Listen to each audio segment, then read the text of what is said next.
Jeb Bush, you put out a great statement on the OPM data breach. You and I think Carly Fiorina are the only Republicans who seem to have gotten the importance of that. Should the president fire those people at OPM and bring in a new team? Absolutely. She should have never been hired. As I understand, she was the political director of the Obama reelection campaign. Just by definition, that's pretty much a disqualifier in my mind. It's not everybody in politics is bad by any stretch, but it sends a pretty powerful signal that the head of the HR department of the federal government was a political hack. I just think that was wrong, and her testimony from on the parts that I've seen that's been published shows that she refuses to acknowledge any accountability, any responsibility. This is a growing endemic problem in the Obama administration. No one accepts responsibility. I think that extends as well. This is a huge security problem for our country.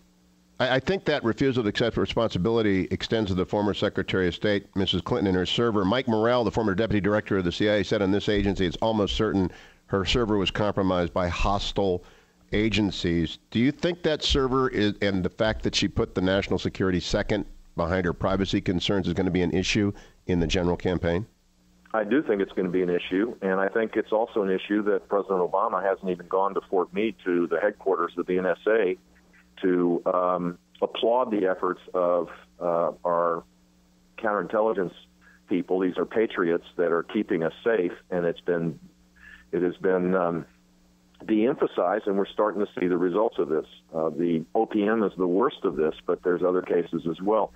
And look, Secretary Clinton is going to have to be held to account for her private server. I can't imagine that the security of her server in her home in New York is going to be better than it would be at the Department of State. Last question, Jeb Bush. Not. We had maybe they're hacking into the Department of State too. Who knows? Yeah. But this is a serious challenge. This is a threat to our national security. You think about security clearances. I don't know how. This is speculation on my part, but when you fill out these forms for security clearances, you're giving up information that goes way beyond the person that's applying for the clearance to all sorts of other information. This is a treasure trove, and if it's true the Chinese have this stuff, this is as bad as Snowden or as bad as Bradley Manning.